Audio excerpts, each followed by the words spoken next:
Good morning.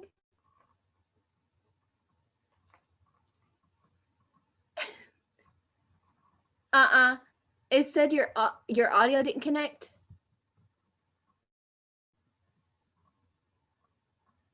Let's see. Ooh, I'm turning it down instead of up. Come on and work.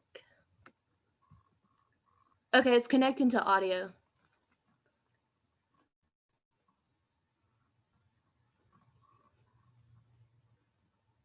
Hurry up, come on. It says it's connecting. It's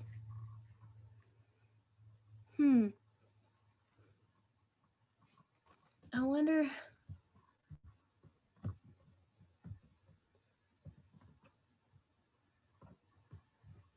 Yeah, it's not here. I can't hear anything. I'm gonna call you. No, I'm gonna call you real quick.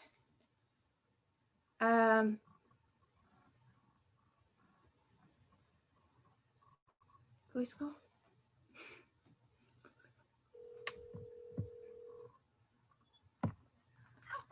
Hey, so it said it's not letting you connect to audio, so I wonder.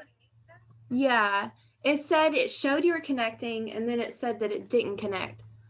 I can try from my phone and see if it works better. Do you want me to try that?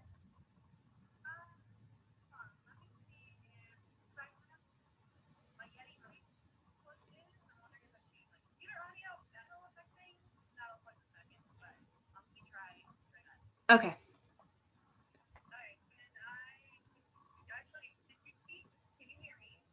I can hear you on the phone, but not on there. Not on the computer. Got it all the way up to. Let me see. I'm gonna pause the record. I'm gonna pause the record. Hey everyone, this is Heather Loves Horror, and I have a very special guest today. Her name is Maire Graves, and I'm going to go ahead and allow her to introduce herself. Hey Maire. Hi, my name is Maire Graves, like you said, and don't mind this guy back here. If I'm petting him, it's because I'm trying to stop him from whining or barking, because he'll do that. And I have been an active part of the horror community for the last year, but a lover of horror pretty much my entire life since I can remember. My mom basically raised me on horror movies. People ask, what's the first horror movie you ever watched? And I honestly can't remember, because that's how long I've been watching horror movies. I know that the movie Spookies, which is not well-known 80s horror movie, is one that I watched a lot as a kid, and we had slumber parties where we watched it a lot, but I don't think it was my first horror movie. As of right now, I do a lot on Instagram, and I'm starting to do more on YouTube. I started doing stuff with the horror community about a year ago, a little bit over a year. I just celebrated my 1 year Terror Tuesdays show, which is basically me watching a horror movie of choice and doing kind of a commentary while I watch the movie. And now we're pre-recording those now, and by we, I'm the only one who does it. I say we, but I'm the only one who's running all the stuff on this end. But that's what Terror Tuesdays is, and it started off that way years ago on Snapchat. I just did it a couple times where I wanted to watch a horror movie, and I thought it would be more fun if I posted some stuff on my snaps, and I try to scare people by doing a jump scare or something on my Snapchat. And I only did that twice, and then Snapchat changed and I hated it. So a friend got me onto Instagram, and one day I was just like, why don't I do this? I haven't done this in like a couple of years, and I really want to watch a horror movie tonight. And then I decided I was going to do that every Tuesday and do Terror Tuesdays. Like, I know there's one account, I want to say their name is Friday Fright Night. They do like they'll do a post on Tuesdays and call it Terror Tuesdays, where they show maybe a clip or like a preview maybe. So I don't want to say that Terror Tuesdays is my invention. It's not. It's not like Taco Tuesday, whoever invented Taco Tuesday. But Terror Yeah. Tuesdays, I turned into my own show. So I will say it's original in that, but I'm not the person who invented Terror Tuesdays. From there, from the second week through like week 14, I started writing songs for each of the movies that I watched. And I haven't done that for a while, but that's something I want to get back to. Mm-hmm. But I'm like 40 weeks I've missed of writing music. So I don't know if I'm going to play catch up or if I'm going to just start from one point. I've got like 4 songs written that I just need to sit down and record over the last 40 weeks or so. So I might just put out those and then start with the new stuff. But on my YouTube channel, that's what it started off being, is what I call horror hymns. They're my hymns dedicated to whatever movie I watched. And that slowed down because things got complicated at the job that I was at, which I no longer have. So that is no longer an issue. But I was, my dog's bark. I was doing that. I get back to that. But while I'm waiting to do that, I started doing this thing called Graves, which combination of just talk about things. Like the last 2 was my scariest real life story. And the one that just dropped yesterday is my top 3 weirdest fears. And the one I'm filming tonight, because I'm going to film tonight to post on Thursday. They're supposed to come out every Thursday, but last Thursday was Thanksgiving. The one that's posting this week will be a review of something I did on Halloween, which everybody was doing for October, like a watch list, your horror watch list. I think you had a watch list too, right? Mm-hmm.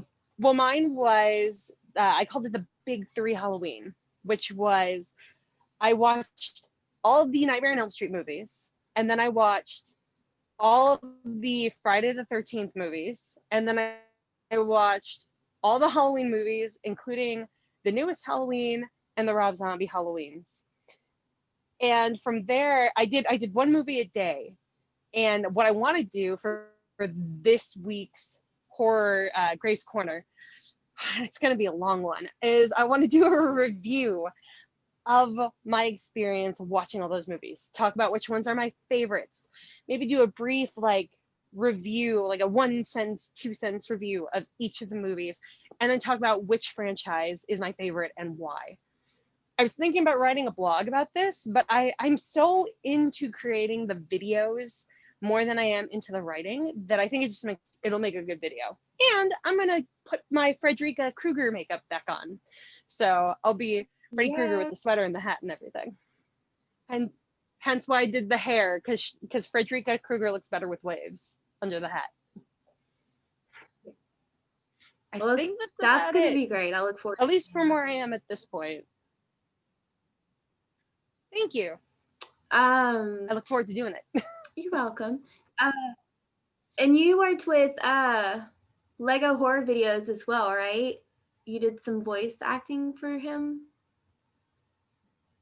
Yes, I did. Did you want to talk about I that? actually, absolutely. It's funny too, because before he had put the feelers out there for people to do vocals, I had been looking online about how to do this kind of thing for a job, and there's not a ton of opportunity, especially if you've never done anything before. And I like the idea of this thing that's out there on YouTube being kind of like the start of my reel, so that maybe I'll book other like paying jobs that I get to do voice acting for. But doing this has been just a fun experience, and the story is just fun. I've got nieces and nephews who are watching it, and like college student age, so they're all laughing at the Play-Doh blood coming out of all the Lego characters. My character is Lucy, who she still has yet to really come into her own. I know that she is about her boyfriend Dylan, who got injured, and he's still alive, and she's still alive. Oh, spoilers, sorry if you haven't watched part 8 yet, I haven't died yet. That's not a huge spoiler for the storyline, but I am still around, and I will be in, as he calls it, because he's from England or Britain. He calls it series 2 and series 1. I love it because we call it season 1 and season 2, and the series is the whole show. But he calls it series 1 and series 2. And so I will be in series 2, what's happening next. But I did get one good ass kicking scene where I got to kick the clown guy. And I thought I kicked him in the shins, but according to my brother, it looks like I kicked him in the balls. So I kind of like that better. I think that's a better storyline for my character. I get to kick somebody in the balls. But my boyfriend got injured, and honestly, I'm kind of waiting for there to be more interaction between Lucy and Jack, who is the main character, who I think Lucas plays directly. Lego Horror Videos plays directly. So I'm wondering when we're going to get to interact again, and I'm excited for that. But my ass kicking scene is definitely my favorite. Yeah, that sounds like a blast, kicking someone in the nuts as a Lego. Definitely. Yeah. Well, I was gonna ask you a few little goofy questions. Let's see, what were the ones, or not goofy, but just random. If you had a choice to go back in time and remake any movie, what would it be? Or not remake, but star in that movie. What would it be, and who would your character be? Like, say that person who played that character did not exist, and you were in that role.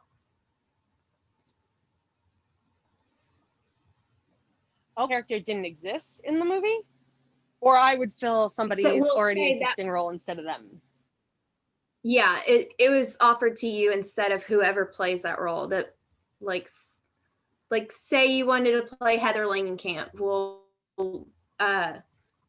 so she doesn't exist in Freddy, but you do instead, or whatever. Am I making sense? Would you say? Oh yeah, absolutely. It would have to be one. Well, I would have to be one of my favorite female characters, the Vampire Slayer. So it's one of my. But I would play the movie, and then I would get to carry on into the series because the series is my favorite. But I'd get to work with Luke Perry in the movie and wear the white dress, and I'd learn to do the flips. She probably had a stunt double for that, but I would want to learn to do the flips. Mm-hmm. So, but yeah. And then I get to work with Rutger Hauer, who unfortunately passed away like a year or two ago, but he's one of my favorite like villain characters. He was great as the vampire in Buffy the Vampire Slayer, the Master. And then he was in The Hitcher, which is a psychological thriller horror. He was fantastic in that. And then he was also in The 10th Kingdom, which was a miniseries. It's not a horror, but some horrible things happen because it's about fairy tale world. So there's like evil trolls and people like gypsies cursing people. And it's very, very dark, twisted take on fairy tales while also being lighthearted and fun. But he was the hunter in that, and I thought he was really great. So I'd love to get to work with him, but he's gone. So yeah. And so's Luke Perry. That's so sad. Like, no, that was unexpected. Yeah, because he was on Riverdale. Like, just like, so crazy. Right. But okay. Right. So, do you have anything else you want to add?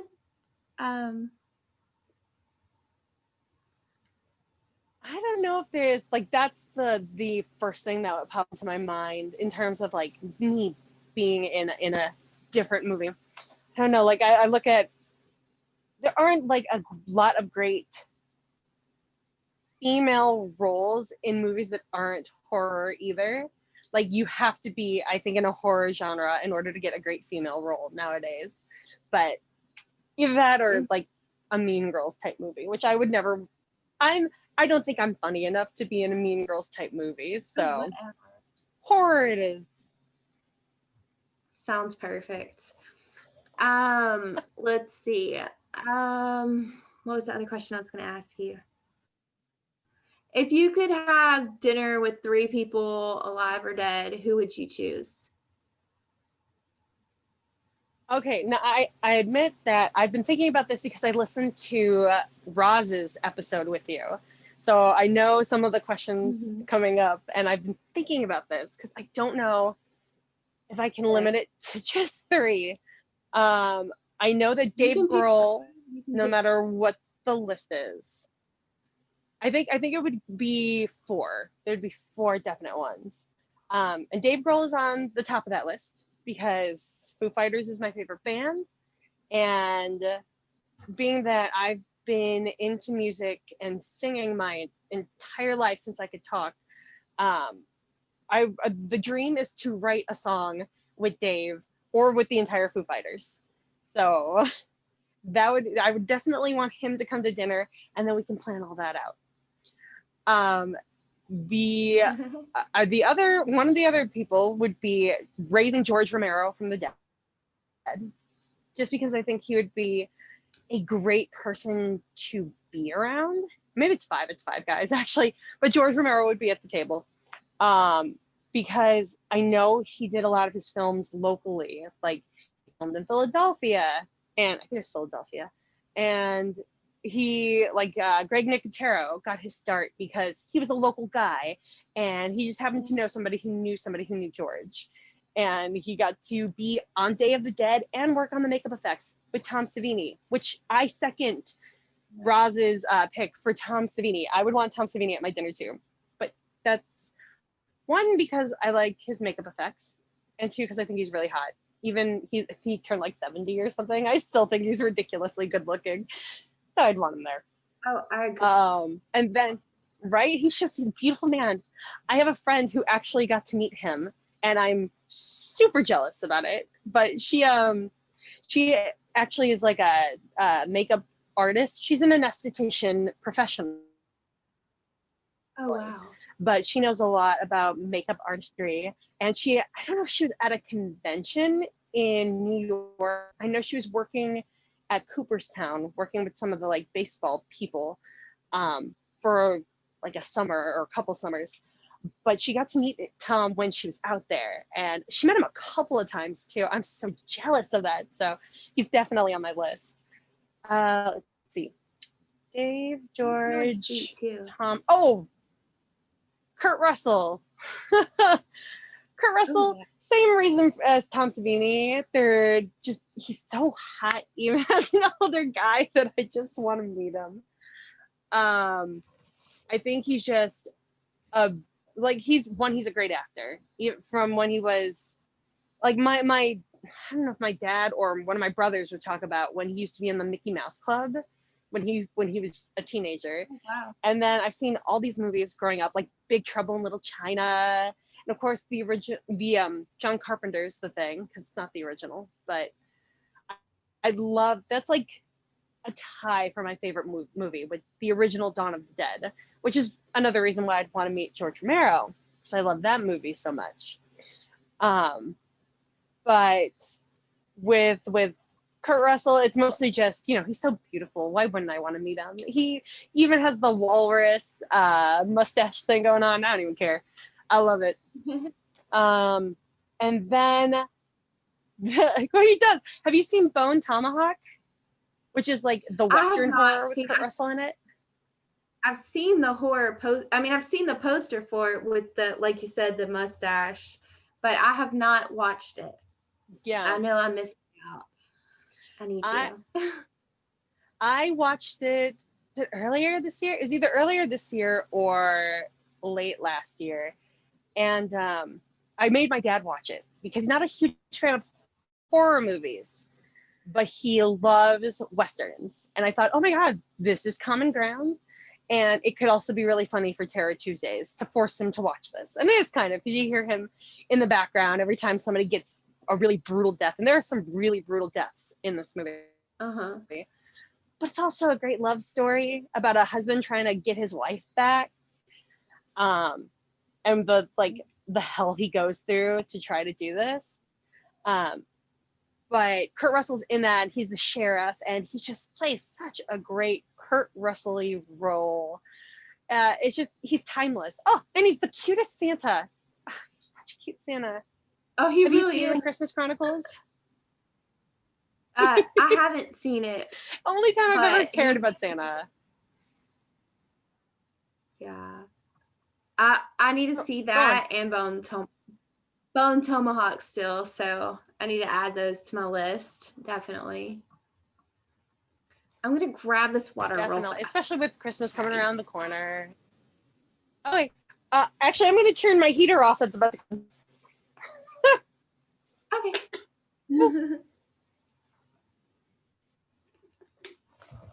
And there. My upstairs is where I live, where my bedroom is, and where this room is. This actually used to be my brother. I have 3 older brothers, and this room that I turned into kind of my media studio used to be one of my brother's bedrooms. It has this horrible, hideous green carpet, which I don't think you could probably see a little bit in like this area. And it's got like stains in it from his cleats, because they were all into sports and they had football cleats and stuff that I just can't get out. But this whole upstairs used to be an attic, and because it's kicking on anyways, we have this giant space heater to heat the entire thing. This is the only room that has access to any heating from downstairs. But for the most part, if that heater goes out, we're freezing cold up here. But it's loud, and it's sometimes annoying when I'm trying to film stuff. But it is what it is. You work with what you got. I can't hear it. Oh, I can't hear it at all. And if it makes You can't hear it? Oh. No, I can't hear your heater. I can hear you, just not the heater. But who's your final person, you said? It's probably the headphones that are blocking the heater. Thank goodness. My final person would be Eli Roth, which he's kind of a new addition. Like, I already knew that I wanted to meet Dave Grohl and George Romero and Kurt Russell and Tom Savini. Tom Savini, because of your interview with Roz, it was just like an obvious pick. Of course I want to meet Tom Savini. But Eli Roth is, I think, a really influential director of our time, not because of his movies or just because of his movies, but because he is working with up and coming filmmakers. Like that movie Clown that came out in 2016, he produced that, but he got somebody who I don't even know the person's name right now, directed it. So he gave somebody a chance to direct this. What to me is one of my favorite horror movies about a clown. Technically about a clown that ever came out. But he's also doing, that Eli Roth's History of Horror on AMC. So, crazy dog. So I know he's got this huge appreciation for the genre and all this influence, and he's willing to work with newbies. And I would love to get into filmmaking, which is why on my YouTube channel, I put out that new movie, that mini movie, a couple weeks ago called Afternoon Tea with the Dead. Kind of me taking a step into trying to do some filmmaking and seeing where it leads me. And there'll be more of those. I'm going to do something like that once a month. And I know what next month is going to be. Next month is a day away. It'll be a few weeks into the month. But I'm calling it Cat Coven. And that's all I'm going to give away about that. But I have 4 cats that live in this house, and they are going to be involved whether they like it or not. So, yeah. Oh, I'm looking forward to that. That sounds awesome. So let's see. I can't wait to put it together. I can't wait to see it. What's next? I can't wait to see everything that you come up with. Like, I'll always been telling people about you, like people off of Instagram. I'm like, I have this friend who's like so good, and I don't see how she hasn't gotten her own show on a network yet. Like, I just feel like you should have already been picked up by someone, but I I think it's gonna happen for you like soon, like sooner than you think. I really do believe that. But you know, I know timing's everything, Thank you. so you're welcome. Yeah. Well, in Cleveland, we actually just established a new show that I'm hoping to get the attention of the people running things and get on it. But I don't think I have enough of a branded identity in order to do what they are looking for, because they're very much about developing a character and sticking to it. But we have this show called The Big Bad Bee Movie, and I do promote this every once in a while, or every week on my Instagram stories. The guy who started it, Zachary Durr, he's a local, I don't think he's a stand-up comedian. I think he started off as a videographer for our local radio station when they would do funny stuff for their YouTube page. But he now works for a local channel here called WUAB, and he is now the host of this show because he found all these old black and white horror movies, like starring Bela Lugosi and other old time actors and actors you may have not even heard of that were just in these old black and white films. Like the first one they showed is called, I think, Attack of the Giant Leeches. And he plays this character, Leopold. And then there's this woman who wrote a book called Faces of Cleveland, who's his sidekick, Lenora. And they are the hosts of the show. And they do little skits in between. And I think there's this Facebook podcasting duo called The Mummy and the Monkey, who I had never heard of until I started watching this show.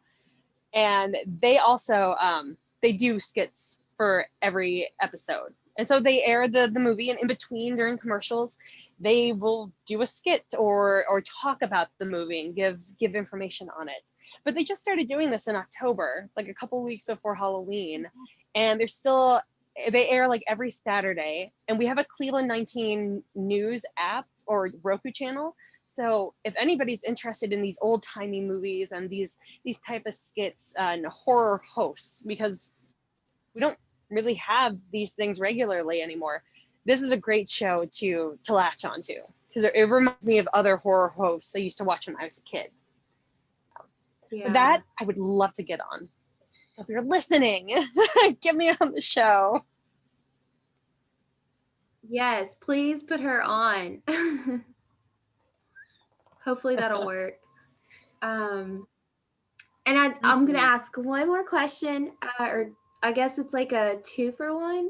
And if I ever cut you off and you're not done talking, please tell me, because I get nervous and then I'm like, they might be ready to move on to the next question, and then I panic and I cut people off, and then I'm like, shit, I just cut off.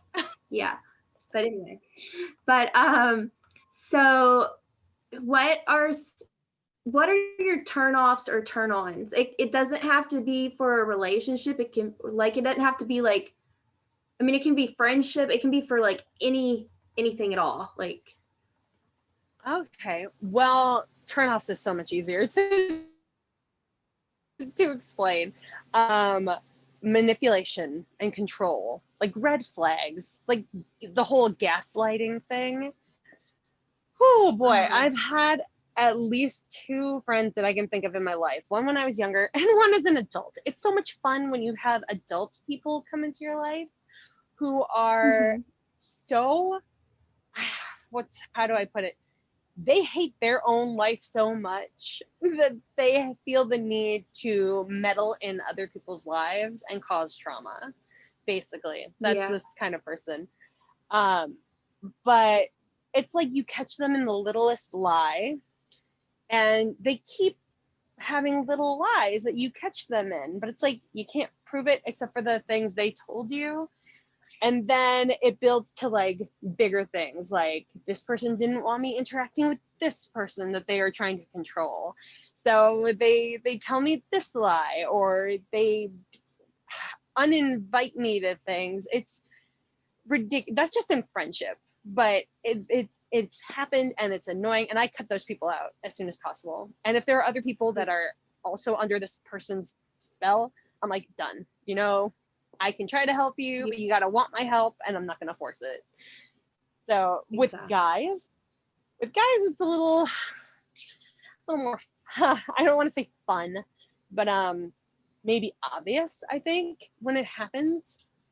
I remember going on a date with a guy who, it was a first date too, and he was already on his jump. Well, first of all, we had met the day before our first date because he interrupted a dinner I was having with a friend.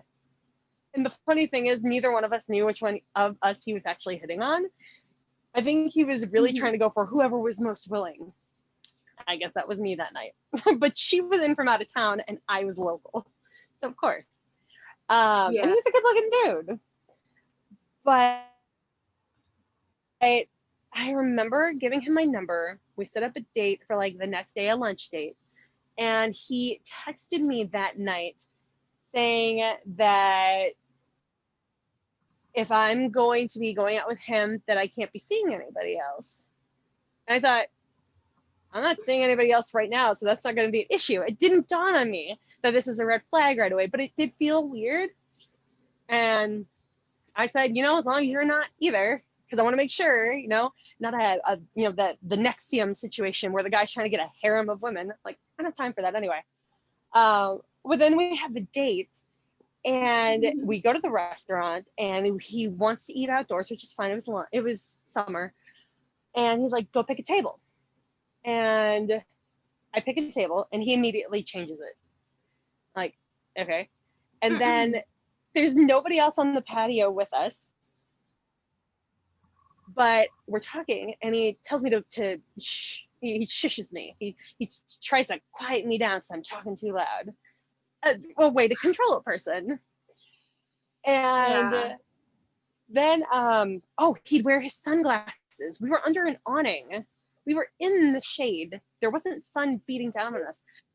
But yeah, he'd put his sunglasses on, and then he would take them off, and then he would put them back on. Every time I would talk about something that he obviously didn't agree with. Like, I've been a pagan since the 7th grade, witchcraft person.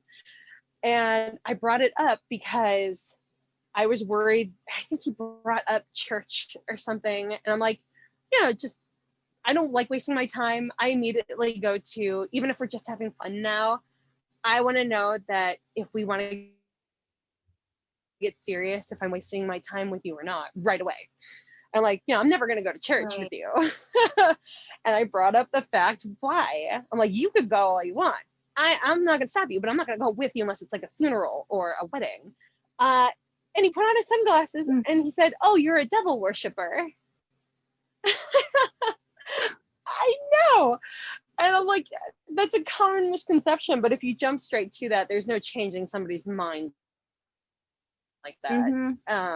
And so I knew that was a red flag right there. But after he did that and he put on his sunglasses, when he would talk about himself and he put on the sunglasses, I knew he was hiding stuff. Oh my God. And then when we were in his car, he turned on the radio, and MGK, who's huge in Cleveland, Machine Gun Kelly, popped on the radio. I don't listen to a lot of hip hop and rap. I do hear some of it. I'm more of an R&B girl or a rock girl, or an oldies girl. But I'll every once in a while listen to hip hop, and I've got to be in the mood for it. Like most music, you got to be in the mood for it. But I didn't hate what was on the radio. But he's like, "Oh, I rarely ever listen to this stuff." I'm like, "Your radio is set to it. You obviously listen to the stuff." And it's like, you shouldn't be ashamed of the music you like. And this particular artist is huge in Cleveland.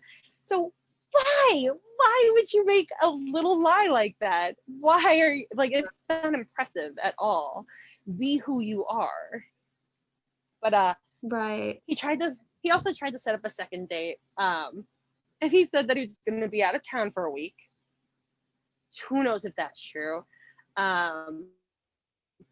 oh God, he tried to impress me with this house he had renovated too. And it's like, I don't want you for your money. I don't want anyone for their money. I want my own money. I want my own things I can brag about, but not even to brag about them. I just want security for my dogs and for my dad. Right. And for myself, but for my dogs and my dad. But he tried to set up a second date, and he said he was going to be out of town. He would be back on Tuesday night, like the following Tuesday.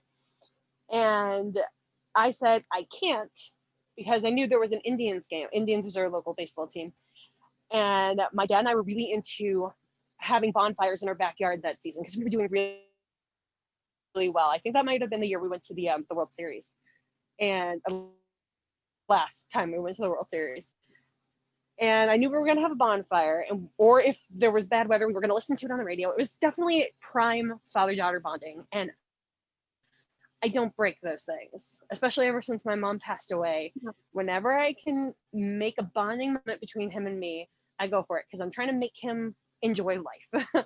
That's one of my big goals. But I told him this, and then I didn't hear back from him. And then the day of, he texts me, am I seeing you tonight? And I went off on him. I'm like, I told you no. I told you that I have plans. They're with my dad. I can't just break them. I can't just leave him for a booty call. I went off on him, and he said, oh, okay, you do you. And I never heard from him again. Oh, like that's douche, it. So I'm glad that's a little douche. Ugh. Maybe. But yeah, so that's it's, and then there's guys that I don't even go on dates with that'll try to do stuff like that with women, just even on a basic flirting friendship level. Like some of them will flirt with you, with me at least, and then they won't tell you, oh, I'm moving in with my girlfriend, until you have a day where you're gonna run into this and then they know it. Then it's like, oh, I have a girlfriend. Like, I've been flirting with you for months, but I have this girlfriend that I happen to be living with. So that's a turn off. That's like a breaking point right there. Or they'll be the kind of guy, this is the biggest red flag. And this actually, I don't know what kind of time limit you have, but if we get to the movie review, this was a red flag in one of the movies that we may talk about today. People who talk over somebody when they're in the middle of a story or in the middle of a sentence. And there was this one guy, I remember, I wasn't even dating this guy. We were at a friend's dinner, mutual friends. And I was telling a story, or I was contributing to a story that the host was talking about.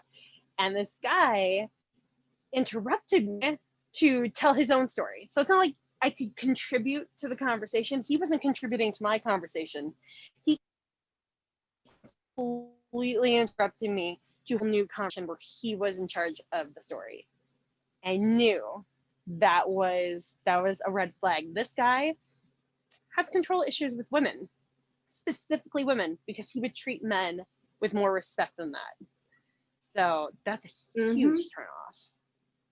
Now, turn-ons are really hard to describe, but I want to say it's passion that attracts me, and not passion like I'm sexually passionate about this guy. I'm seeing like a passion that the guy holds for something else, like a really great guitarist who really wants to work on his craft, but he's humble about it. I don't like people who brag, like the guy with the nice house, but somebody who's really good at something and really wants to work on it, and has, like, even if it's just a hobby and they have a side hustle, fine, at least they're working on this hobby, because then I know they're not dependent on me, and I've got my own thing. I don't need to be dependent on them for fulfillment. We could just be happy together, and we could be doing our separate things, or we could help each other out with our separate things every once in a while, but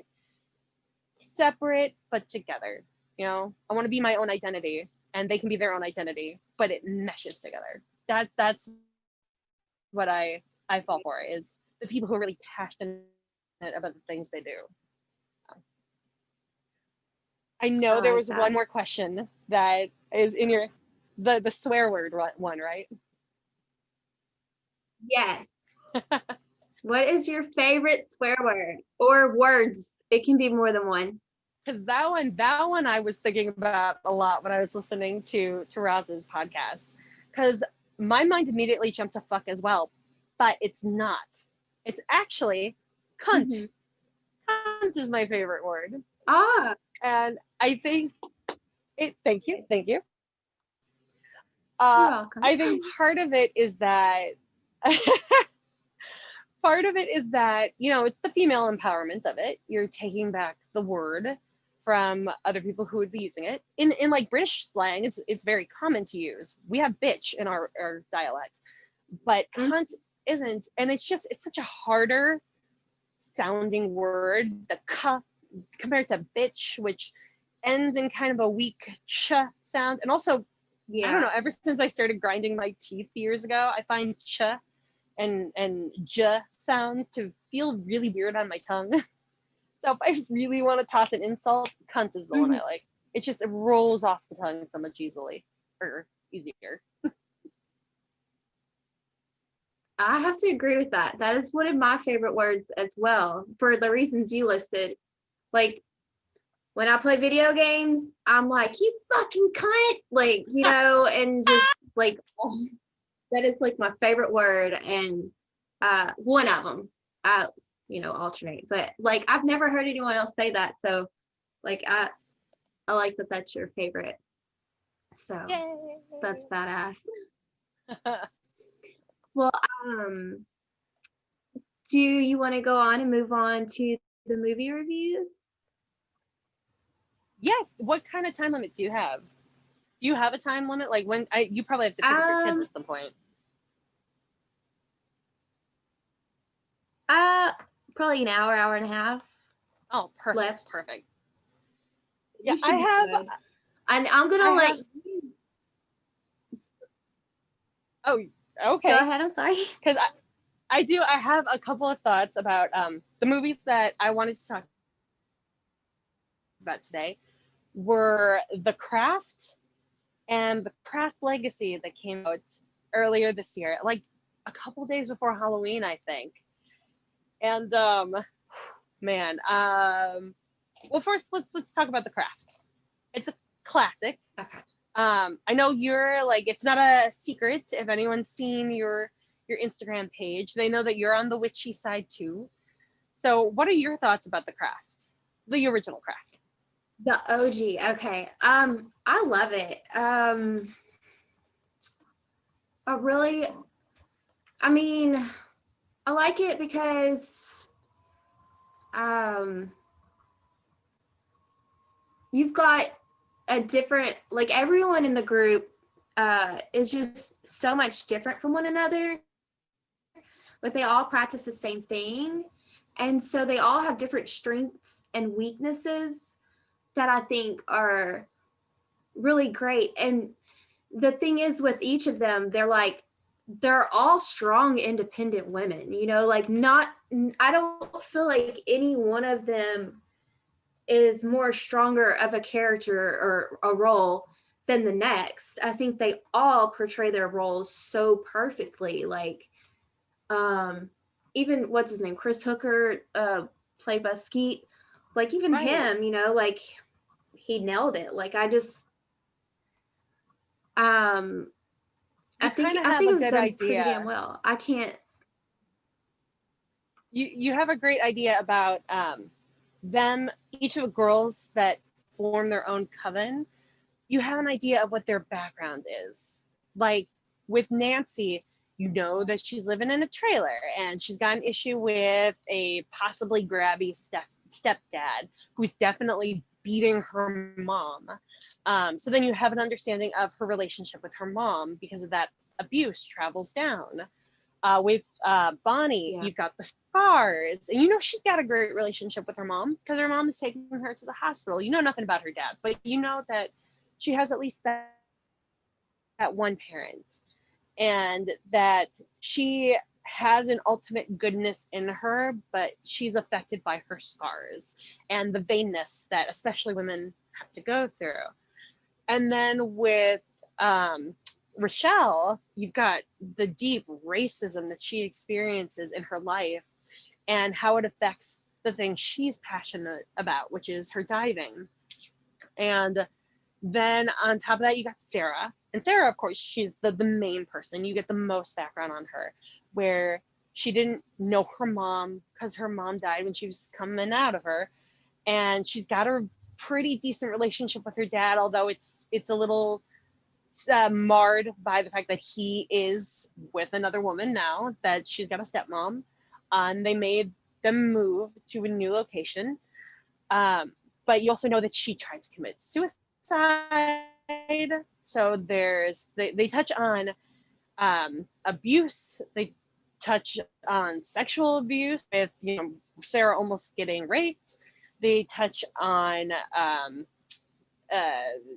racism. I think I already said suicide. And it's just, they touch on so many different aspects of the differences in the girls. So they're all dealing with something. And I love that because you actually get, it's not like a montage where we're establishing that they're fun people, but you actually get their own storylines for like 5 to 10 minutes each, that we get to see them going through stuff before they come together. Right. You get a clear indication kind of like on their struggles with their own mental health from each of the situations that they deal with. Yeah. I like how you put that. And then on top of that, I hadn't thought of that before. I had a hard issue deciding if this was a sign of my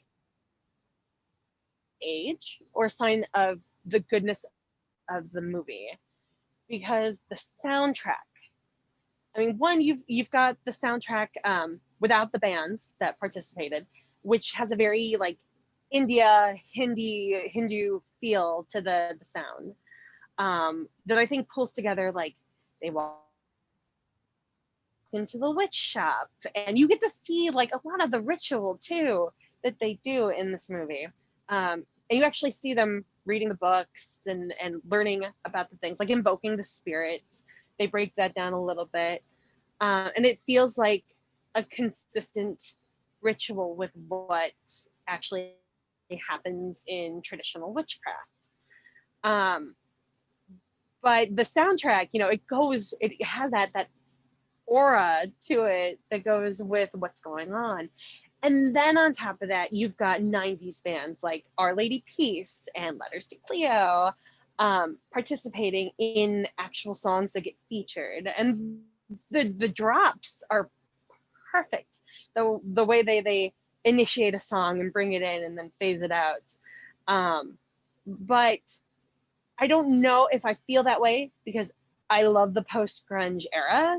Foo Fighters is my favorite band. I loved Our Lady Peace when I was in college. But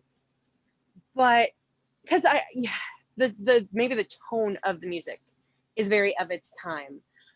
But you listen to the lyrics, and like there's that one song when they leave the bus and they're going into the woods, like I'm picturing it in my head, and they're about to do one of their first circles together in the woods to initiate the fact that they are a new coven, and they're talking to Minot and letting the spirit know, hey, we got our fourth, this is it.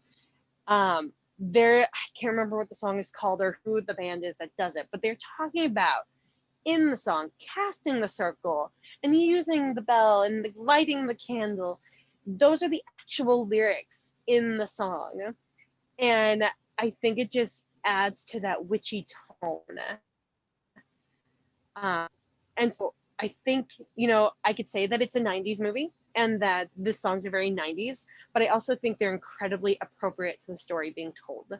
And what you would expect from a movie called The Craft. Right. I think that's one of the things missing from the sequel. Yeah, I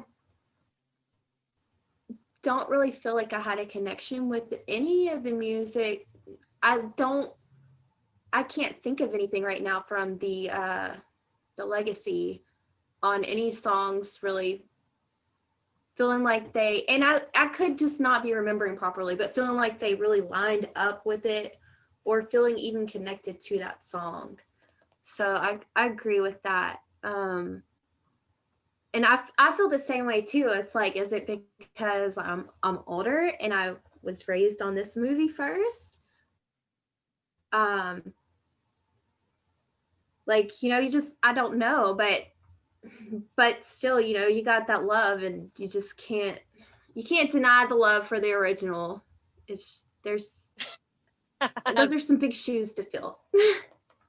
It's true. It's very true. I remember they did a whole montage. They did a few montages throughout the movie, and that annoys me. That's like I call it the Simpsons factor. Like the original Simpsons, if they did a montage, it was something, you know, it wasn't a song from today that kids would love, but it was something that fit with whatever was going on in the episode. And then there was a time, I think they pulled away from this in the newer episodes the last few years, but there was like 10 seasons where they heavily relied on montages with like popular music. Like I think they went to Ireland or something and they used Flogging Molly's, and it was like a very popular, very obvious choice song. And you know, they threw a bunch of Irish like stereotype stuff in there, and it's like, this isn't really clever. And I like montages that are clever. But I feel like this movie did that same thing where they had this song. I remember it was talking about being 17. That was the only thing I could remember from it, but I couldn't re-sing it and pull it up.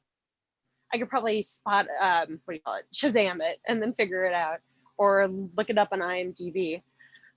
But they were, you know, acting like kids, and they had the Ouija board in the montage. And I remember them, the Ouija board, the planchette moved, and then they all collapsed and started laughing. I want to see what happened when they were using the Ouija board. I don't want to see them having fun. I want to see, this is a witch movie, and you're appealing to people who, not just the new generation, you should be appealing to the people who liked the craft because of the witchcraft part of it. It was scary. It was closer to horror than the sequel. So you see them collapse and laughing at the Ouija board. You see them do that tub scene where I had no idea what was going on. It didn't feel like real witchcraft to me either. They did put a pentagram on her, and they kept chanting over the music, the Mother, the Maiden, the Crone, which is, it's a part of the craft, definitely. But they had all this, like, I don't know, milk and I don't know, gems and flowers and stuff in the tub, and they dipped Lily in it. But what were they doing? Was that her initiation? Was that, because I thought when they were in the woods, that was the initiation. Excuse me, I got tickled. But yeah, they seem to more or less focus, you know, we don't know at that.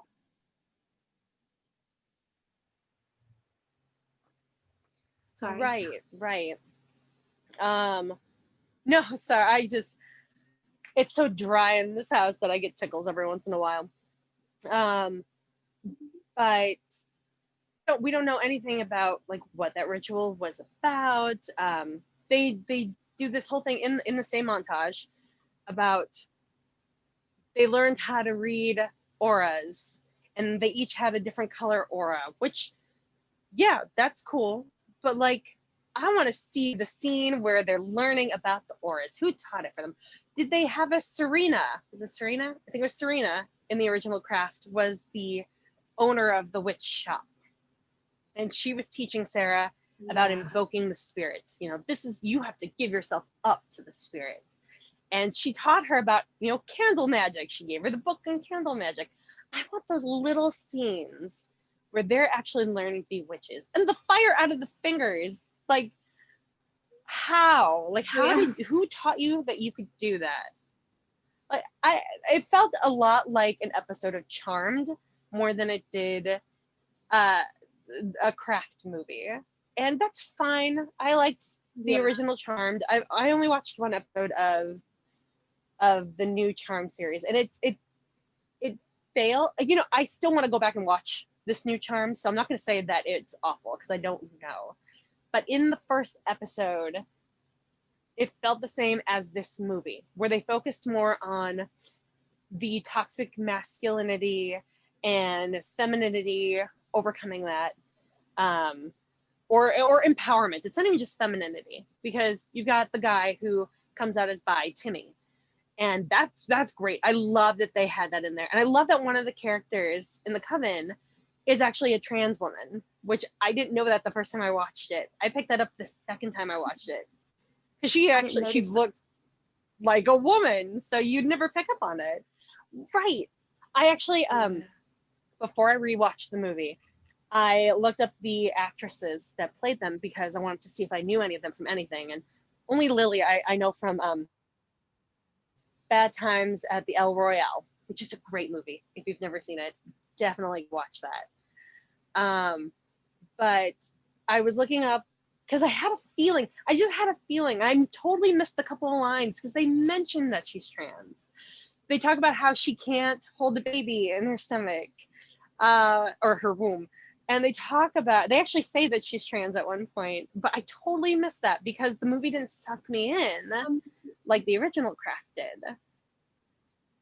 But I looked it up, and then I went back and I rewatched it, and I tried to pay attention to her character, and then I realized, yeah, okay, there's a little bit of character development for her in that. But we really don't get a lot of character development for the other girls at all, and barely any for her.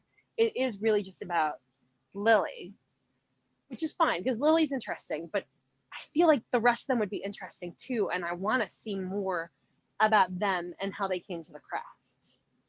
Exactly. But you know, the original Craft actually had a consultant who was a priestess in a coven somewhere in LA. So I feel like this movie, even though it had the same producer, or it had the director and the writer from the original as producers, I don't think they had the consultant. And I don't know if their intention ever was to have witchiness in this, or it was just to be a social commentary, because we've had the Me Too movement and everything with politics and women's rights happening or being almost erased. They wanted to make a movie about that, and that's fine, but don't call it The Craft if you're not gonna have the craft in it, I guess. I agree. Yeah. Here, because I didn't hate the movie though. Like, I love the fact that they talked about female periods, like early on in the beginning. I myself have been talking to, I don't want to specify specifically who in my family, but a female member of my family who is younger, in case she watches this. I don't want her to be embarrassed. But she doesn't want to talk to somebody else in her family about her period, or it coming on, right, because she hasn't gotten it yet. And we have this huge discussion about it, about how even my dad to this day, if I tell him something, like, mine is a sign that I'm healthy if I get it regularly and stuff. It's very important for me to let my dad know if I'm not healthy or if I am. So it comes up, and he'll still be grossed out by it. I'm like, oh my God, grow up. You are almost 70. You should be able to talk about this stuff with your daughter. So I'm teaching him. And I know that in terms of female health, even like miscarriages and stuff, there's just a lot we don't get to talk about because it's taboo. And it shouldn't be, because it happens all the time. So I like, and female masturbation, there was that scene with Lily and Timmy's sweatshirt that she stole. Which, by the way, who does that when you still have a guest over? Jesus I mean, wait till everybody leaves or starts going to bed. And not lock the door. Then feel free to have some fun. Yes, and not lock the door. But That's I like right. the fact that they touched on that. But Yeah. that was stupid. You don't do that to somebody Um, else's object. And then 2, you wait for them to leave. What were you gonna say? no. I did like the scene where they called on the corners because I thought it was beautifully shot, but like I feel like they missed out on a lot, like you said. Like what, they just telepathically picked it all up at once? Like where did their training come from? They missed out on that a lot. And like you said, I don't feel like the backstory was there as much as it was with the regular craft. Like maybe I missed it because I only watched it the once, but because I did miss the part with the woman being trans, but which is pretty cool. I can't believe I missed that. But yeah, so I don't understand why they didn't put more witchcraft in there. Like it like focused a lot on Timmy and what he went through, and then everyone coping with it, and then the ending was kind of predictable. Did you think what happened with when they like reached the climax? Did you find that predictable? I did. Because they were always leading towards the toxic masculinity angle with David Duchovny's character Adam, which by the way, his name's Adam. So it's the first man who had sex with technically the first woman. But here's another hint in the direction they were going. Lily, the main girl, her full name when you see her adoption papers is Lilith, which is so common when you're doing female empowerment stories, because not just with Lilith Fair, but in Jewish mythology and possibly other mythology, but I think it initiated it in Judaism. Lilith was created before Eve in the Bible, and what happened with her is that she would not lie with Adam on top, and she would not submit to him. If she was going to have sex with him, she was going to do it her way with her on top. And because Adam didn't want this and God didn't want it, she was cast out, or she may have ran away and became what was known as the first demon. So Lilith, technically a form of female empowerment and independence, was demonized in like, I don't know, I don't think this is like a common Jewish, like all Jews believe this or anything, but in like Orthodox, like old timey, if you're the kind of person who follows the Bible word for word, and it would be Old Testament, so not even like a full Bible, but Lilith would be seen as a demon. A woman who's independent is a demon. So whenever you see like a woman empowerment movie like this, you'll usually have a character named Lilith, and she will either be demonized or she will be seen as the leader of independent women. So of course this character, Lily, who's embracing her femininity and going into womanhood, of course her full name is Lilith. So I saw that ending coming from like a mile away. And actually I had thoughts about what I would have done instead. Because there's that one scene where we see Adam talking to this group of men, including his sons, in the living room, and they're doing the snapping and talking about weakness and how we're not weak. And he lets his son, because Timmy had died, and we don't know that it's not a suicide at this point, but we all suspect that it's not a suicide at this point. Oh yeah. His son, I think it's Jacob, it's the middle oldest one, he lets him cry. And he doesn't stop him from crying, which to me, in toxic masculinity, crying would be a form of weakness. But I think in if you're doing God, because I'm not masculine, I don't think I have the right to say this, but if you were doing male growth right, you allow men to deal with their feelings, and crying to me is a great way to deal with your feelings. So in my head, in my unexpert view on the subject, men should be allowed to cry. And he let his son cry. And I thought, oh, maybe Adam's not going to be the bad guy. Wouldn't that be a great twist? Because he's having all these male group meetings, and you think he's empowering them to be, better than women, or to take over this women's movement that's happened in recent times. He talks about, there's a lot of pain in these men, especially recently. And he's got a book about, the sacred masculine or something. And I thought, okay, well, he's obviously the bad guy, but that scene made me question it because he let his son cry. But then he turns out to be the bad guy in the end. Well, in my head, that would have been all a ruse. And Adam would have been the right type of guy to talk to men about being able to deal with their feelings, that he actually was helping, that it was all guys, and that the real villain would have been the mom, who was not really her mom. Because I would have loved it, and I almost thought it was going to be that way, because she has the scene where she's packing for them to take the road trip, and she says, you have to stop this being different. You have to give up your power. Let me take on your curse. I thought, oh, that would be great. Maybe the mom is actually trying to get this girl's powers. We know she's not the birth mom. What if she worked at the facility that's holding Nancy, and Nancy got pregnant? We don't even know how Nancy got pregnant.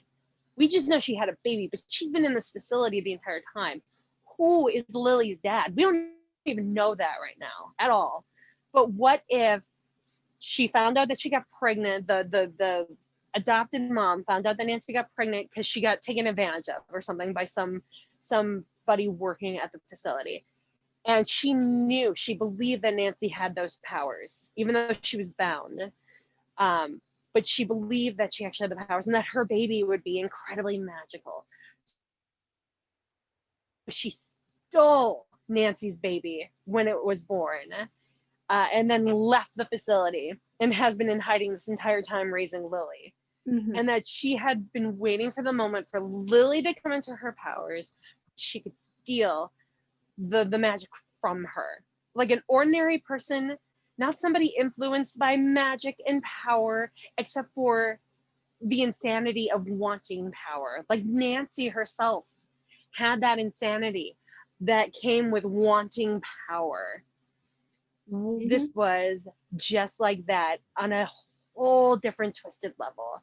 That's how I would have played it out, is making the mom the bad guy this entire time.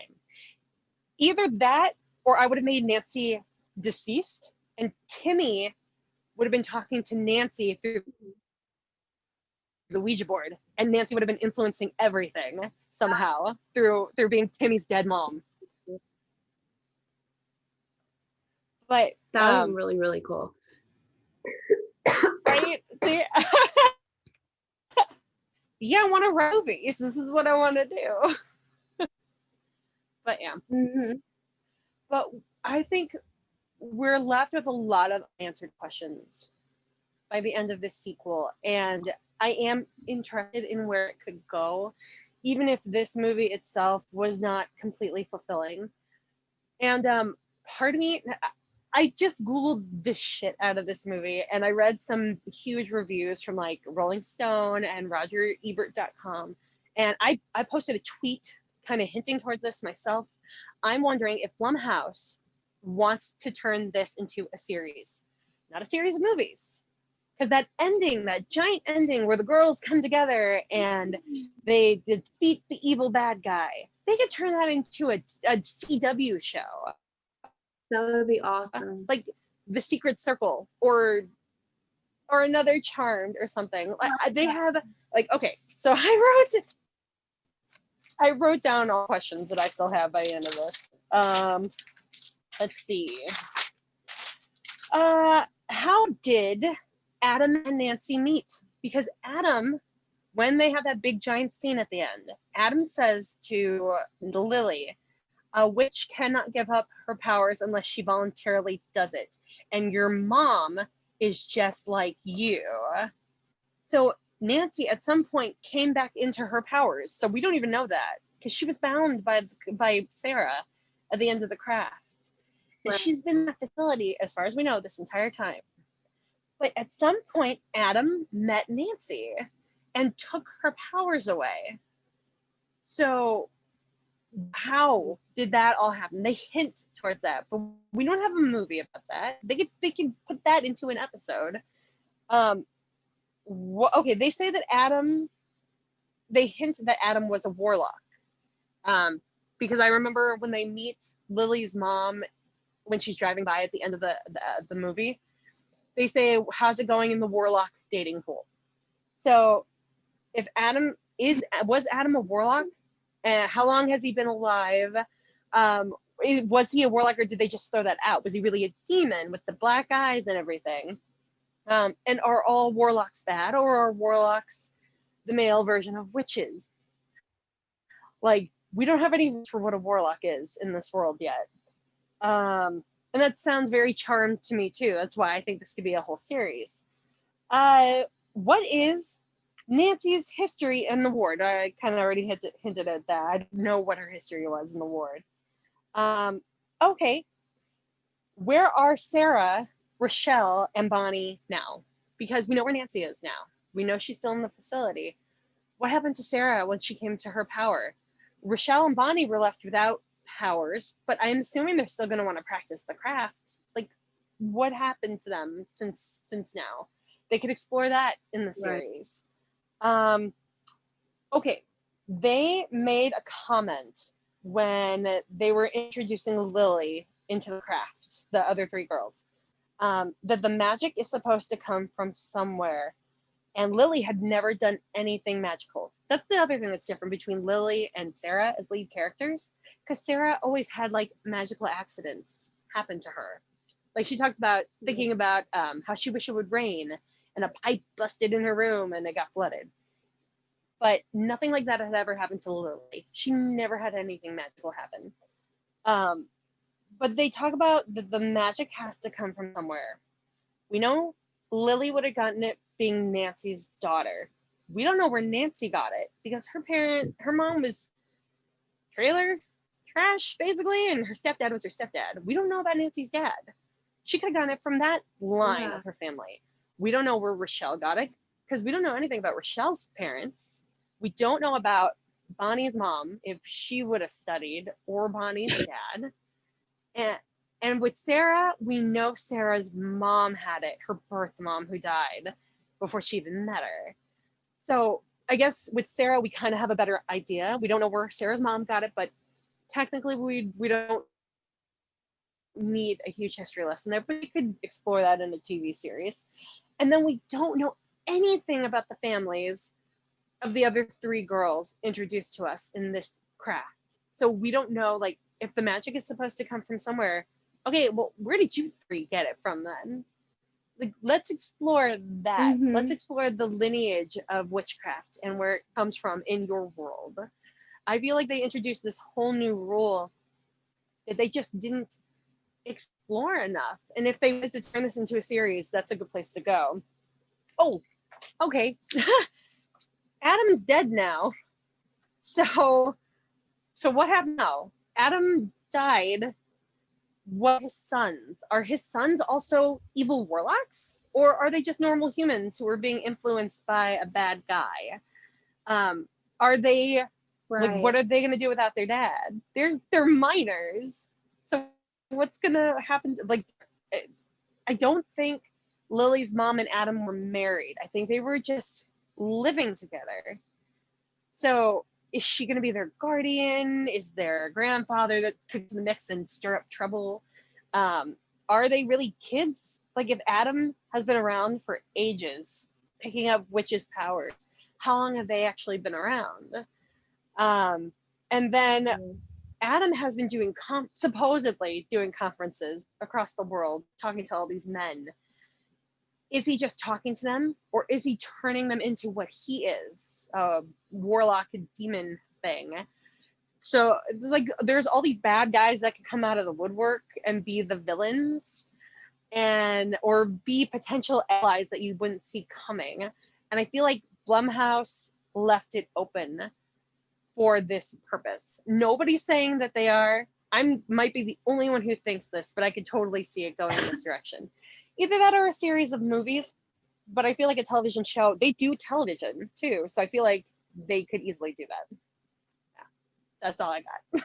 So, like, I feel like if they picked up and had Isaiah be in charge, like I could see them possibly doing that, because he was the eldest, and he wasn't as soft.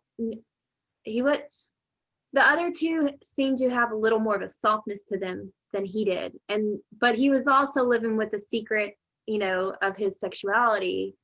So when you're dealing with that, it can make you, I'm sure it can turn you hard or bitter, not knowing how to cope with it. So yeah, like I wonder what they're gonna do with that. Right. But I felt like with Adam that the meetings were like a coven of warlocks each time. Like whenever they finally showed it, I was like, dude, okay, so this guy he is wicked, like I thought. And I felt like the only reason why he allowed his son to cry was because he was the cause of the death in my head, and I just I don't know, it left an uneasy feeling with me, but I can't even get my words out right now. It like pissed me off more that he was like, oh yeah, go ahead and cry, which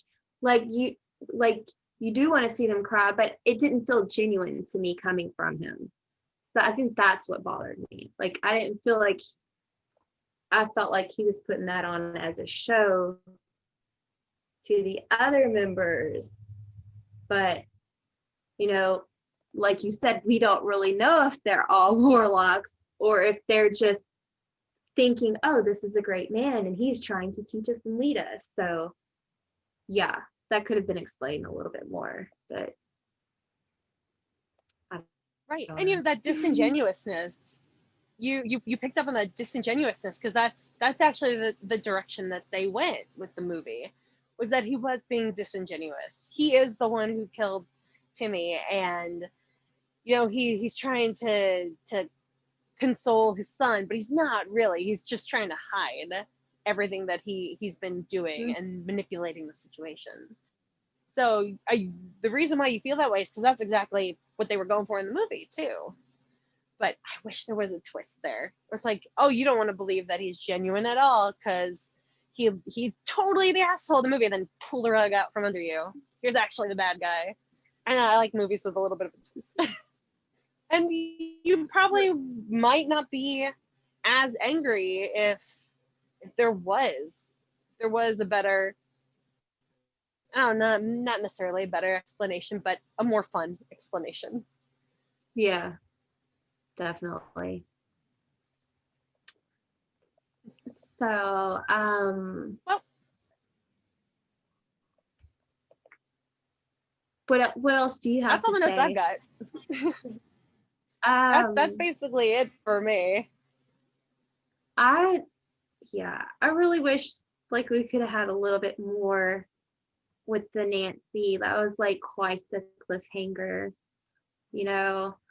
like when I was just like, okay, so now I see, and I was like, I got a little bit excited for a second, and I was just like, motherfucker, it's over.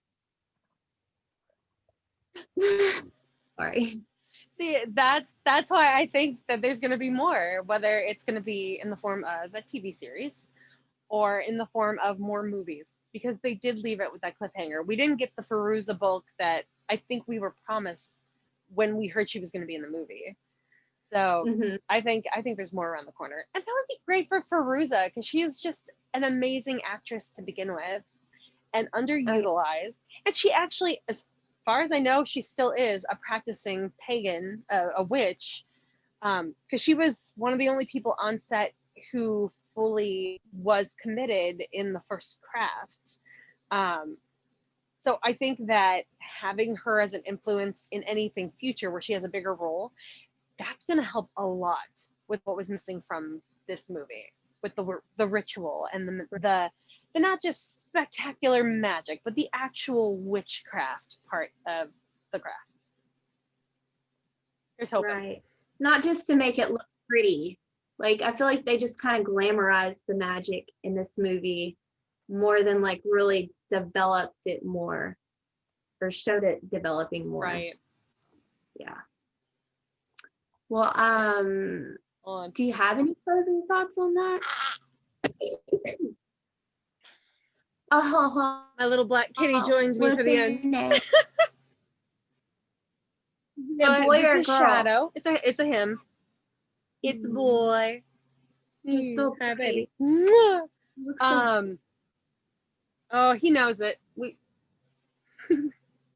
We have two black cats in this house. He will be featured in Cat Coven coming out in a few weeks on my YouTube channel. But we have two black cats. We have Shadow and we have a long-haired black cat named Sasha. Two striped cats, one that's more of a gray, and you can kind of see the stripes. She was our first cat named Cleo. And she's pregnant when we took her in. We found homes for her babies. But she was pregnant when we took her in, so we call her Mama Cleo. And then Charlie I featured on my Instagram a lot last year because he was really sick. Excuse me. But he was really sick with a bladder problem where it inflated and he had to be drained. And then his bladder inflated so much that he had to be on muscle pills to build the muscles back up in his bladder, because he just wasn't peeing. He was just holding on to it at all. But he is striped, kind of a calico-ish stripe with white paws. Okay. So those are my babies. Those are my cat babies. We got my dog babies and cat babies. But yeah. I can't wait. He just came to say hi. I picked him up and now he's gone.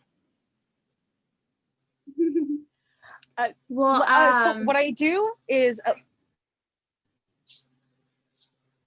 what I did with the first one I did, the Afternoon Tea with the Dead, is I actually wrote out kind of a screenplay and dialogue, and so I need to write down everything that's in my head right now, and then I can start filming the scenes.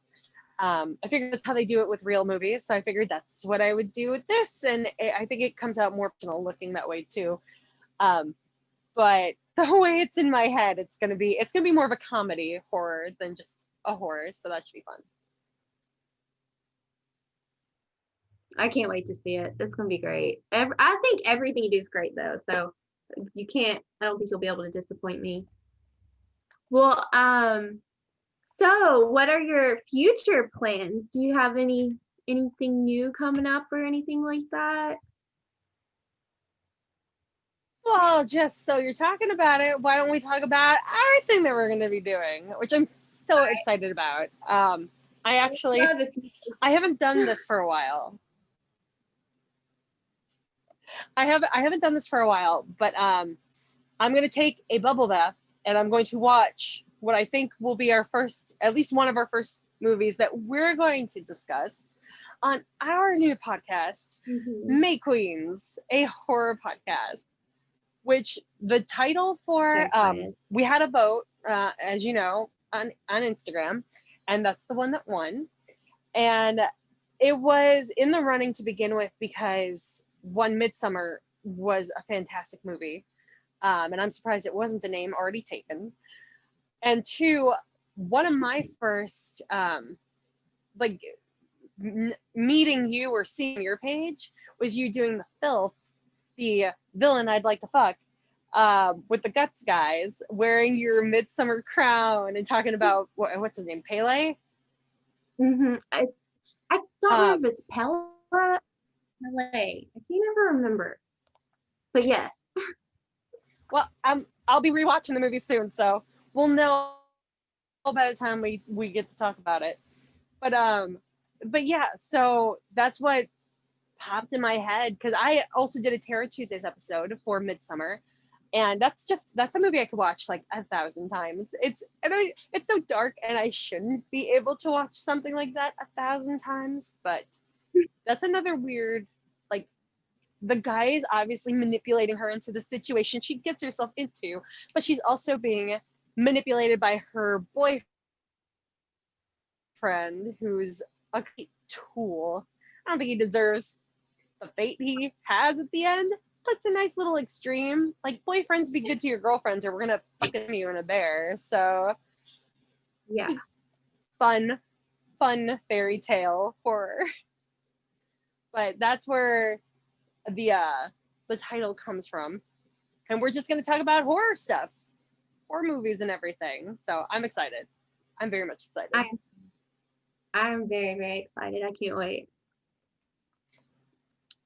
Definitely. And then on top of that, I'm actually partially dressed because I'm filming my next Graves Corner tonight, so that I can edit it, and I should be able to drop that on Thursday. Terror Tuesdays, I started filming ahead of time, so I'm filming that tonight too. So that it just goes straight to IGTV, and then I do like quizzes and stuff in my stories instead. And then I gotta work on my horror hymns, because I have so many musical ideas that I want to put out there. Oh, and this I haven't really talked about, but I hinted towards it in my stories a few weeks ago. I am developing a couple of horror coloring books, and one of them is going to be, because I have a website. I never use my website really, but I have a website, mairegraves.com, MAIRE graves.com. And it's kind of a blog, but I also try to archive my YouTube stuff on there too. Every once in a while I write on there. But I want to offer a free download of a story that I developed in my head. And it has to be free, because it's going to use probably characters that I don't think I can charge for to use for the story in my head. But I'll claim, but just to be safe, that'll be a free download when I'm done with it. And then I have a horror coloring book activity book that's been going in my head. And I just learned how to use a couple of different Adobe apps on my iPad for drawing. I'm not the best artist, but I think in terms of what you would expect from a coloring book, this could be fun for people. So I want to get that out before the end of December. That one will be for sale, and I just don't have details on that yet, but that's something I'm working on right now. And then on top of that, That's exciting. that is very exciting. I can't wait to get cracking on that. But on top of that, I started drawing Ouija board designs.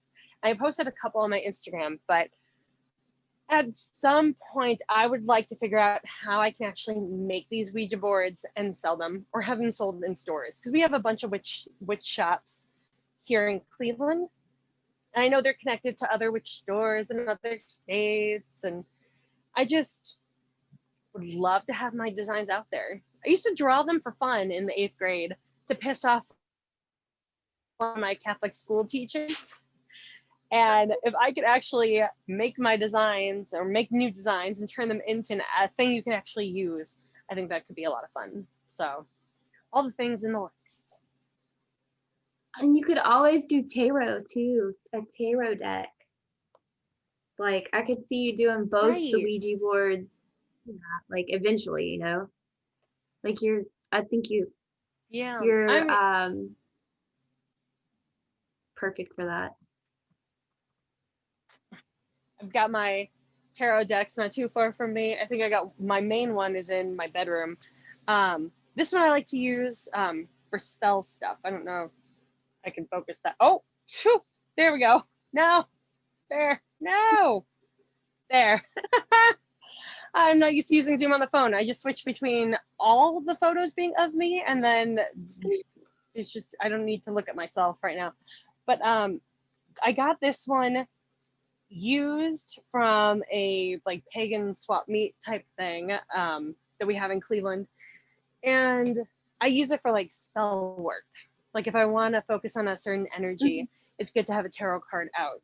And then you can focus on what that tarot card means and how that helps with whatever spell you're doing or meditation. So I could design my own deck. I don't have a lot of ideas in that realm yet, but I think once you get your creative juices flowing, it just all comes out. Yeah, and plus you still got the colorings. Maybe I'll do right. Maybe I'll do a tarot. Maybe I'll do a tarot card coloring book, and that'll be my start to designing tarot cards. That would be really cool. I think that would be good. Definitely. Make a note for it. My little poop pen. This is what I took notes on last night. I have a friend that I made over the last couple of years who she had to have her she wanted to, because she was going through health issues, have her uterus removed because she was going through all these different health issues, and she had done some research on her own and talked to a couple different doctors, and she was trying to get approved to get her uterus removed for whatever issue she was going through. I don't know the entire details of what she was experiencing, but ever since she had it removed, all of her pain symptoms went away. So she was 100% right in that, it was poison for her. She needed to have it taken out, and she never wanted to have kids anyway. So she has a celebration every year on the anniversary of having it removed, and she calls it a utiversary, or utaniversary or something with uterus in the title. But she gives away kids gifts in gift bags, and I got this pen from there. So it's my new favorite pen. That's cool. Book. Utiversary? How would you say that? Right. Well, all right. So what are your plans for this week? I have an interview tomorrow, and then today's my son's birthday, so whenever I'm done, I'm gonna like fix all that up. So then tomorrow I have an interview, and then just trying to figure out like if I want to put out something else too. Like I've got free time now. Like last week I had no free time because my kids are home, and this week I'm like, okay, I want to get back to just like putting stuff out there. But I'm just trying to decide. I'm like, if I do it by myself and I'm talking about a movie, it's kind of boring. So I'm just like trying to think of what to do, and my main thing is probably scheduling stuff, really, like trying to remember that people are in different time zones and figure out when is the best time to schedule like stuff like that. But that's pretty much it that I can think of. Cool. Nothing really too exciting. Well, I mean, you've got plans at least, so that's good. It's good to like. I feel like sometimes I throw myself into everything, and then sometimes I just take a step back and I watch like 20 episodes of something funny just to get my mind to relax. But then you try to fit in things into your relaxing time, and it never works. But I'm trying to. That is so true. Right now, I'm trying to. Like I have all these people. I have a list of probably about 100 different people on Instagram, and you're on the list too, that I'm trying to keep up with, not every day, because I'm up to about 950 something followers on Instagram, and I was following everybody who followed me, but then it started bearing all the people that I wanted to keep up with from the beginning. So now I'm not always following people back, and I'm trying to make sure I at least try to touch that list of people like you, the Guts guys, My Little Slice of Hell official, Doug Supernatural, Monster Dan out in Hawaii, in just like, friends that I've made on here, Amanda.Claire.K, Hippie Ghoul, just all these people on Instagram that I've become friends with that I want to make sure that I check in with them regularly, because I feel like they become my friends and they've also become great sources of support. Which, by the way, if you're on Instagram, follow me, Maire Graves, CLE. Gotta plug it. But yeah, I'm so close to 1,000 followers too. I'm almost at that cracking point. I don't want it to become about having followers, but I know that I can turn what's become my hobby into my passion with more followers, and that's just part of the game. You want to make this into your career, you know? You got to have so many followers. So that's where I'm struggling with too. Like, I've had to stop following back everyone because I don't see a lot of people anymore. And like, even you, like, I rarely see your stuff in my feed anymore. And I'm like, I share her stuff frequently and I'll save your posts and stuff. I just don't get it. But yeah, it's like, it's gotten where I'll see like a bunch of the same stuff from some people that's like really irrelevant to what I'm doing or into. But like at the same time, it's like, you know, like, you do appreciate the support of having a following, but it's just, it's it's kind of hard keeping up with all of it. It's like a job itself. right. And like you said, if you want it to be your career, then you have to treat it like a job. You can't like slack on it. You have to be persistent and posting and just like keeping up with everyone. And then you want to share and support the people who share and support you, or new accounts, stuff like that. So yeah, I get where you're coming from. Well, what you're doing hopefully you'll find an easier. What you're doing here with all the support you're throwing towards, you know, people like me and Doug and Roz. And have you interviewed Jen yet? Scary Godmother? No, I needed to check my messages with her and schedule this past week when my kids were home.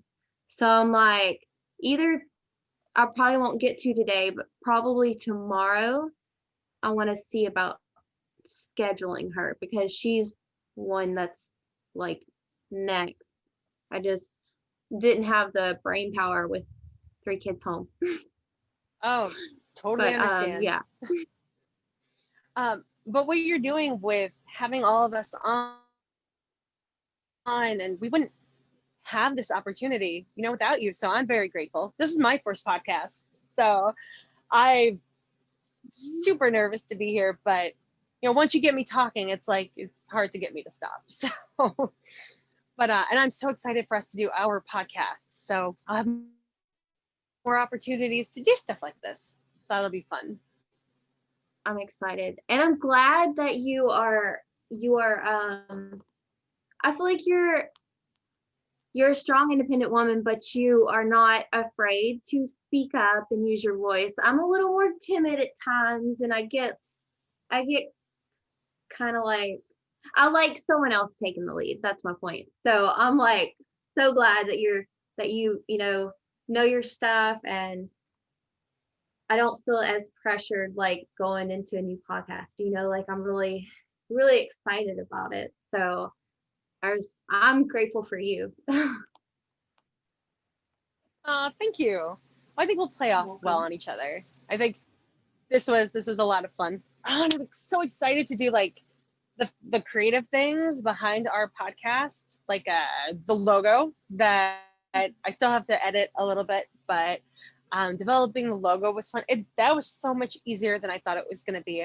Just once I started having the ideas and putting things together, I did it in the time it took me to watch The Craft yesterday. So Wow. that was fun. And then the theme song, I'm having like all these thoughts now about what the theme song can sound like. So expect those from me. I'll give you some options over the next few days too, but by Sunday at least.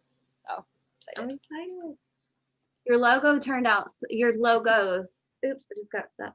They like came out I was just like, wow. Like I showed my 13-year-old, I'm like, look at this. Because I can't, I'm like, I can't tell anyone else. I Oh, gotta tell thank somebody. you.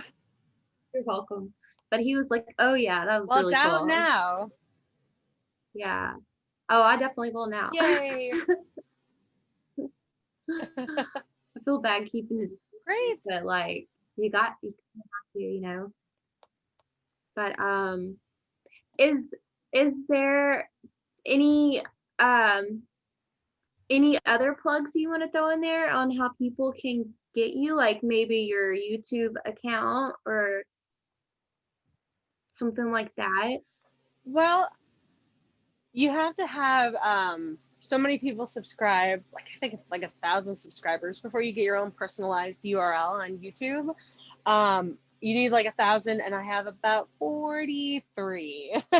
So go to my YouTube page and subscribe if you haven't. You could just search Maire Graves, and I should be one of the first people that pop up. It's Maire, which my real first name is Mary, spelled traditionally, but I wanted to change it up. And also, if you Google my exact name, you can find out exactly where I live. So I'm hiding that for as long as possible, or until I'm unlisted. But if you search for Maire Graves, Maire Graves, you will be able to find me on YouTube pretty easily. My username on Instagram, Facebook, Twitter, and TikTok, which I don't do TikTok a lot, but I want to do it more, is Maire Graves CLE for Cleveland at Maire Graves CLE. So you'll be able to find me that way. And excuse me, God, tea always makes me burp, and I don't know why.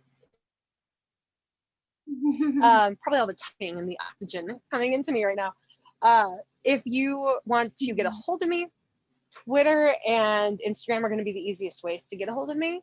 But you could also shoot me an email at marygraves@gmail.com. Although I do have emails at marygraves.com because I have a website. I think I took out too many emails, and I want to have only one or two. So I have to go revise that before I put that email out there. But it's all going to go to marygraves@gmail.com anyway. So feel free to use that. But yeah, that I think should Sweet. be it.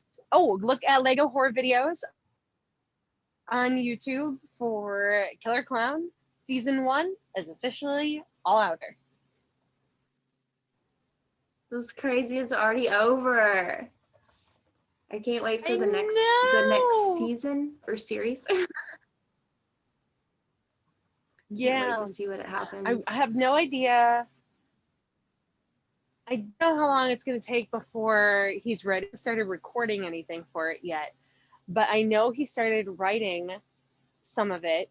And he and I were bouncing some ideas off of each other too a couple months ago. So I don't know if he's going to take like a full year off, if it's going to be a few months.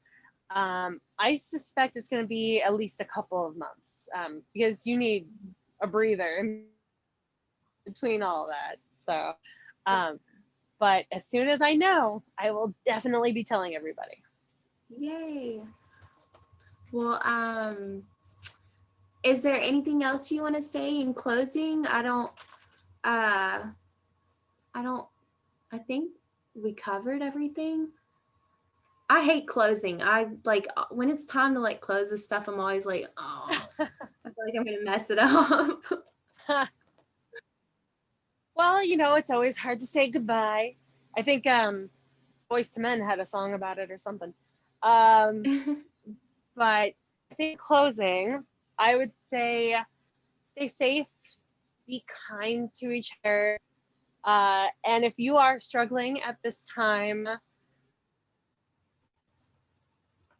find out who you don't like it, then you'll be able to cope with things. Like,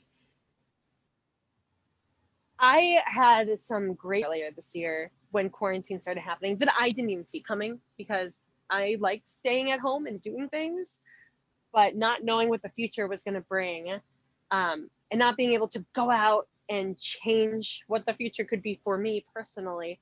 That brought on a lot of like panic attacks, which my dogs have been a great help for. If I had a couple of breaking down crying sessions, and my dog would come over and he'd lift my head up physically, and then lick my face, then I would be fine. But yeah, he's a sweetheart. But it's all about learning to adapt, finding like diving into the things you love.